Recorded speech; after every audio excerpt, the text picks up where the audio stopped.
तो दोस्तों, the principle of exercise therapy में आज का हमारा टॉपिक है पुल्ली। इससे भी रिलेटेड बहुत सारे एग्ज़ाम क्वेश्चंस पूछे जाते हैं, तो हम इसमें बताएंगे शॉर्ट हाईलाइट नोट्स। ओके, जितना आपको याद रखने की ज़रूरत है बस उतना ही बताएंगे। पुल्ली क्या होती है? A pulley is grooved wheel which is rotated about a fix axis by a rope. ये सब थ्योरी आप थोड़ा समझिए। ये जैसे व्हील है, ठीक है, ये यहाँ पे फिक्स है, ये रोप दी हुई है, ये एरो दिया हुआ है, मतलब यहाँ से खींचेंगे, ठीक है। तो पुल्ली किस तरह की हो गई? दो तरह की हो गई। फिक्स पुल्ली, फिक्स पुल्ली में क्या हो रहा है? केवल डायरेक्शन चेंज हो रही, आप खुद देखिए, डायरेक्शन चेंज हो रही। ये फिक्स पुल्ली, ये फिक्स पुल्ली, ये रस्सी बंधी हुई है, ये रोटेटिंग वाली है।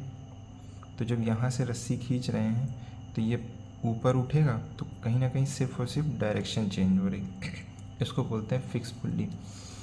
अब मूवेबल पुल्ली क्या है? मूवेबल पुल्ली मैकेनिकल एडवांटेज देती है।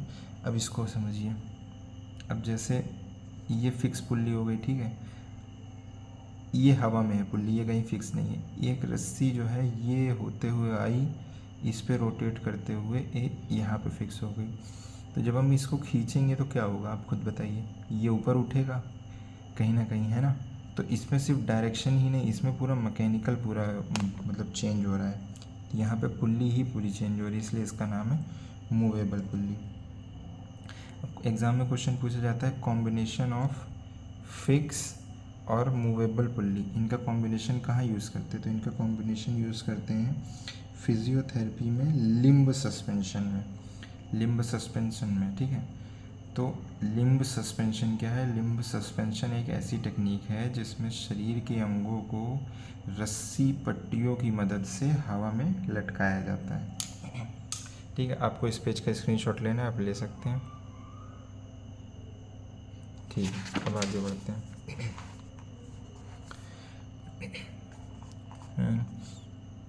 इसमें आपको बस इतना याद रखना है, mechanical advantage is equal to weight upon effort.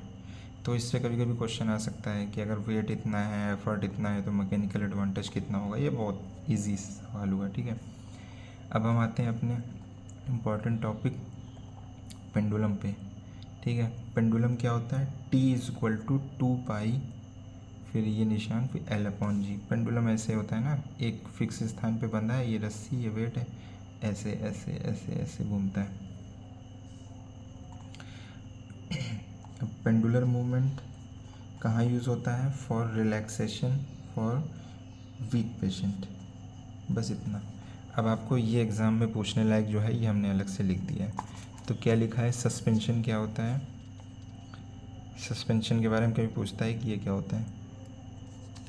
तो सस्पेंशन जो है वो है इन physiotherapy and biomechanics, suspension means supporting a body part with sling, spring या फिर पुल्ली। पुल्ली आपने अभी पीछे देखा, वो जो गोल गोल, ठीक ठीक है। स्प्रिंग या स्लिंग, स्लिंग को हम रोप मान लेते हैं, so that it becomes partially और कंप्लीटेड फ्री। इसको आप स्क्रीनशॉट ले सकते हैं, ये इंपॉर्टेंट टॉपिक है, ठीक है। सस्पेंशन दो तरीके का होता है, एक्सियल और पेंडुलर। पेंडुलर आपने आपको बताया ऐसे ऐसे ऐसे ऐसे एक ही जगह पे। एक्सियल होता है कि यहाँ से बंधी हुई है रस्सी, ये अब ये गोल गोल घूमेगी ना, ये गोल, इसका एक्सिस ये हुआ। तो एग्ज़ाम में अक्सर सस्पेंशन के बारे में पूछते हैं, ठीक है। ये आप फिगर देख सकते हैं, ठीक है। अब हम आ जाते हैं अपने अगले टॉपिक के ऊपर, जो कि है इलास्टिसिटी, ठीक है। इलास्टिसिटी क्या होती है? Elasticity is the property of body which enable it to regain its original form. मतलब जैसे आप रबड़ मान लीजिए, रबड़ क्या है? उसमें इलास्टिसिटी है ना, कि आपको उसको कितना भी खींचेंगे वो अपने ओरिजिनल फॉर्म में वापस आ जाएगी, ठीक है। अब हमने इम्पॉर्टेंट पॉइंट हाईलाइट कर दिया है। हुक लॉ क्या होता है? हुक लॉ होता है strain is directly proportional to stress, बस इतना ही है, ठीक है। अब कभी कभी पूछता है स्ट्रेस क्या है? स्ट्रेस है force per unit length. Strain क्या है? स्ट्रेन है चेंज इन लेंथ। अब ये हमारा मैकेनिकल प्रिंसिपल का सबसे लास्ट टॉपिक है, स्प्रिंग। तो कभी कभी ये क्वेश्चन पूछता है, अच्छा ये एलबी से आप कंफ्यूज मत होना। एलबी ये पाउंड जो होता है ना, जैसे अपने यहाँ केजी यूज़ होता है, ऐसे ही फॉरेन में पाउंड यूज़ होता है, तो पाउंड को कहते हैं। तो 1 pound is equal to 0.45 kg होता है, ठीक है। अब जैसे स्प्रिंग की हम बात करें, स्प्रिंग क्या होता है? The spring used either to resist or assist the force of muscular contraction. आप यहाँ समझ जाओगे, थ्योरी आप जाने दो।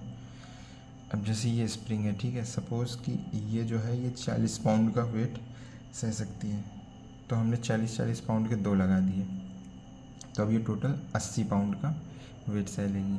पर अगर इसी 40 पाउंड की स्प्रिंग को हमने सीरीज़ में बांध दिया तो अब ये 80 पाउंड का वेट नहीं सहेगी, ये उसी 40 पाउंड का ही वेट सहेगी, क्योंकि एक की पावर उतनी है। तो देखो ये कभी कभी पूछता है कि अगर स्प्रिंग को पैरेलल लगाएं तो वो कितना फोर्स सहेगा और सीरीज़ में लगाएं तो कितना लगेगा। तो 2 × 40 pound spring still 40 but double extension possible. मतलब खिंचाव जो है वो जस्ट डबल हो जाएगा। तो दोनों स्प्रिंग खींचने के कारण एक्सटेंशन डबल हो जाती है। तो क्वेश्चन एग्जाम में पूछता है कि पैरेलल में कब स्प्रिंग यूज़ करते हैं? जब पेशेंट को ज़्यादा रेजिस्टेंस देना हो, और सीरीज़ में कब यूज़ करते हैं? जब पेशेंट को लॉन्गर मूवमेंट चाहिए हो और रेजिस्टेंस कम। आप इस पेज का भी स्क्रीनशॉट ले सकते हैं। ठीक है दोस्तों, अभी मैंने अपना फर्स्ट टॉपिक जो है कंप्लीट कर दिया है, जो कि था मैकेनिकल प्रिंसिपल। इसमें हमने पढ़ाया फोर्स के बारे में, लीवर सिस्टम के बारे में, स्टेबिलिटी इम्बैलेंस के बारे में, इक्विलिब्रियम के बारे में और लॉ ऑफ मोशन एक्सरसाइज के बारे में। ठीक है, मैंने पूरी कोशिश की कि एग्ज़ाम और वाइवा में जो चीज़ आती हो वही चीज़ बताएं और शॉर्ट हाईलाइट नोट्स के रूप में। ठीक है दोस्तों, अगर थोड़ा सा ठीक लगा तो इस चैनल को सब्सक्राइब कर लीजिएगा।